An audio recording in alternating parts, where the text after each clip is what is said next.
The content of this video is just a view of speaker. Before taking any decision, please consult with professionals.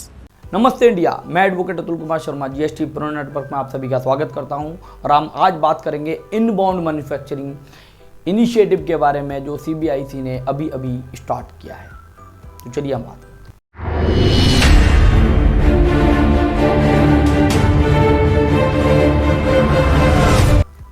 दोस्तों, ये एक अलग तरह का हमारा एक सेशन है। अभी तक हम जो बात करते रहे हैं वो जनरली जीएसटी पे बात करी है। ये एक ऐसी चीज़ है जिसमें कि सरकार ने एक नया इनिशिएट लिया है जिससे कि इन्वेस्टमेंट मार्केट से लोगों की इन्वेस्टमेंट मैन्युफैक्चरिंग में आए और भारत एक बड़ी मैन्युफैक्चरिंग हब के रूप में है, पूरे वर्ल्ड में, संसार में, विश्व में जो है वो उभरे। तो ये है क्या? देखिए दोस्तों, जब भी हम कोई बड़ी मैन्युफैक्चरिंग हब के बारे में बात करते हैं तो सबसे बड़ी इंपॉर्टेंट चीज़ होती है वो होती है मैन्युफैक्चरिंग के लिए कैपिटल गुड्स। मींस क्योंकि एक्चुअल में अगर आप देखेंगे तो जब कोई भी हम मैन्युफैक्चरिंग करते हैं तो उसके लिए प्रोसेस के लिए मशीनें मंगाई जाती हैं। कुछ मशीनें हमारे हिंदुस्तान में बनती हैं, कुछ मशीनें हमारे इंडिया में मैन्युफैक्चर होती हैं, बट बहुत सारी मशीनें हम लोग इम्पोर्ट करते हैं। तो जब भी कोई भी व्यक्ति मैन्युफैक्चरिंग के लिए एक यूनिट लगाता है तो एक बड़ा पोर्शन वो इंपोर्ट करता है और इसमें capital goods as well as raw material import किए जाते हैं। तो इसमें सबसे बड़ी चीज़ आती है कि जब भी आप स्टार्ट करते हो तो सबसे पहले तो आपने एक अपना फंड ब्लॉक किया उस चीज़ को इंपोर्ट करने में। इसके बाद उस पर एक इंपोर्ट ड्यूटी लगती है, तो इंपोर्ट ड्यूटी आप पे करते हो। वो इंपोर्ट ड्यूटी भी आपका एक लॉकिंग ऑफ मनी है। तो सरकार ने ये देखते हुए कि हमें विश्व में एक मैन्युफैक्चरिंग हब के रूप में आना है, तो इसके लिए उन्होंने एक नई स्कीम लेके आए। वो स्कीम है इनबाउंड मैन्युफैक्चरिंग। मींस जो व्यक्ति एक मैन्युफैक्चरिंग यूनिट में जाना चाहता है वो एक इनबाउंड प्रोसेस अपनाएगा। एक जगह एक बिल्डिंग को इनबाउंड बनाया जाएगा जो कंट्रोल्ड होगी पूरी तरीके से कस्टम से। कस्टम ऑफिसर्स उसको देखरेख करेंगे और इसमें जो है आपको जो इंपोर्ट ड्यूटी देनी है वो उस समय पे नहीं करनी होगी। पहली बात तो इसका एक तो सबसे पहले इंपॉर्टेंट बात आ गई कि आपका मनी ब्लॉकिंग बच गया।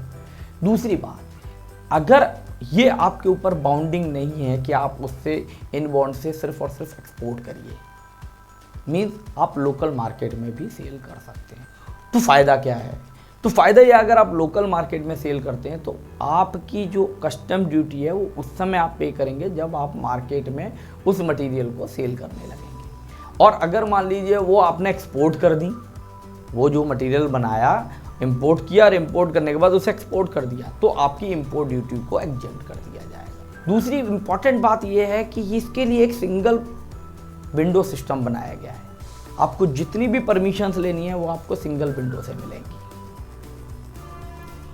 तीसरी इंपॉर्टेंट बात यह है कि इसमें आपके ऊपर ये जरूरी नहीं है कि आप केवल और केवल एक्सपोर्ट ही करोगे, मीन्स आप लोकल मार्केट में भी सेल कर सकते हैं।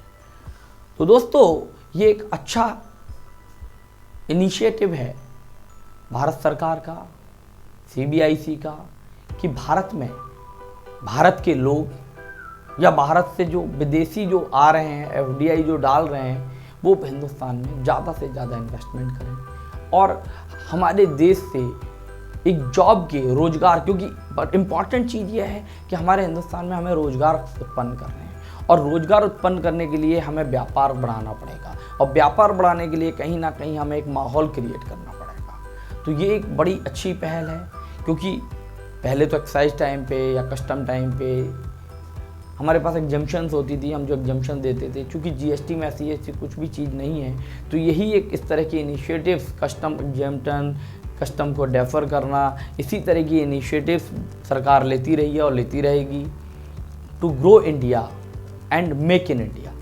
तो जो नारा है वो मेक इन इंडिया के लिए है। मेक इन इंडिया की पॉलिसी के तहत है कि मैक्सिमम लोग उसमें आएँ और अपने यहाँ पे इनबाउंड मैन्युफैक्चरिंग यूनिट लगाएँ और इन जो स्कीम्स है उसका फ़ायदा उठाएं। हमारा एक ही कोशिश जो जीएसटी प्रो नेटवर्क चैनल की और हमारी है वो ये है कि जो भी सरकार की योजनाएं हैं हम उनको आप तक पहुंचाएं, आप उसका लाभ उठाएं और कहीं ना कहीं भारत को निरंतर सफलता की तरफ ले जाने में एक कदम बढ़ाएं। Thank you. आपको हमारे वीडियो कैसे लग रहे हैं आप हमें ज़रूर बताएं। कमेंट, अगर कोई सुझाव है तो कमेंट दें और मैक्सिमम टू मैक्सिमम लोगों को इसको शेयर करें, सब्सक्राइब करें। Thank you.